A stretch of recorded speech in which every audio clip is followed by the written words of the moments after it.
அன்புக்குரியவர்களே, ஆண்டவர் இயேசு கிறிஸ்துவின் யூபிலி ஆண்டுக்கு ஆயத்தமாக இறைவேண்டல் 100 என்னும் தொடரில் இன்று குறைந்த சொற்களை கொண்டு மன்றாடுங்கள் என்னும் செய்தி உங்களோடு பகிர்ந்து கொள்ள விரும்புகின்றேன். நம்முடைய இறைவேண்டலில் பல பன்முகத்தன்மை இருக்கிறது, அதை நாம் உணர்ந்து கொள்ள வேண்டும்.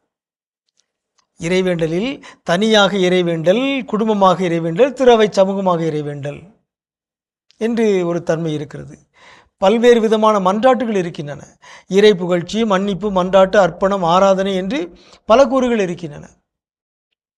சபை உரையாளர் நூல் சொல்வது போல சில நேரங்களில் நாம் உரத்த குரல் எழுப்பி மன்றாட வேண்டும், சில நேரங்களில் அமைதியாக மன்றாட வேண்டும், சில நேரங்களில் நெடுநேரம் நாம் மன்றாட வேண்டும், சில நேரங்களில் குறைந்த மன்றாட்டே போதுமானது, சில நேரங்களில் குறைந்த சொற்களே போதுமானது. இந்த செய்தியை ஆண்டவர் இயேசுவே சொல்லியிருக்கிறார். மத்தேயு நற்செய்தி 6ஆம் அதிகாரம் 7வது இறைமொழியில் நாம் வாசிக்கின்றோம், நீங்கள் இறைவனிடம் வேண்டும் பொழுது பிற இனத்தவரைப் போல பிதற்ற வேண்டாம், மிகுதியான சொற்களை அடுக்கிக் கொண்டே போவதால் தங்கள் வேண்டுதல் கேட்கப்படும் என அவர்கள் நினைக்கிறார்கள், நீங்கள் அவர்களைப் போல் இருக்க வேண்டாம். எனவே பிதற்ற வேண்டாம், மிகுந்த சொற்களை பயன்படுத்த வேண்டாம் என்று இயேசு சொல்கிறார். ஆகவே இங்கே நாம் தெரிந்து கொள்ள வேண்டிய செய்தி என்னவென்றால், நம்முடைய இறைவேண்டலில்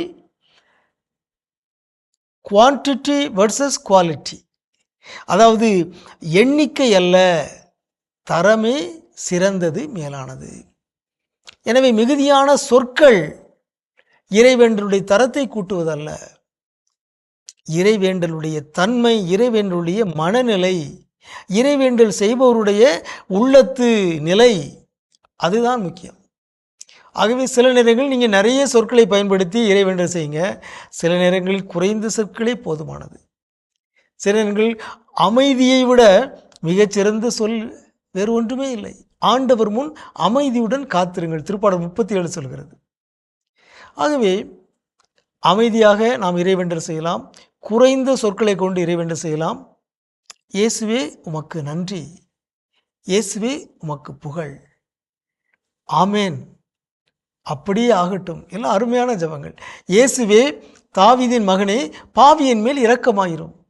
எல்லாம் அருமையான இறைவேண்டல்கள். குறைந்த சொற்கள், மிகுதியான சொற்களை கொண்டு, நீண்ட வாக்கியங்களை கொண்டு, சில சமயத்தில் நீளமான வாக்கியங்களை கொண்டு நாம் ஜபிக்கின்ற பொழுது நம்முடைய மனம் அங்கே செயல்பட தொடங்கி விடுகிறது. மனதால் நாம் மன்றாடாமல் இதயத்தால் மன்றாட வேண்டும். எனவே குறைந்த சொற்களை கொண்டு நாம் இறைவேண்டல் செய்வோமாக. உங்களுக்கு அமைதி உரித்தாக.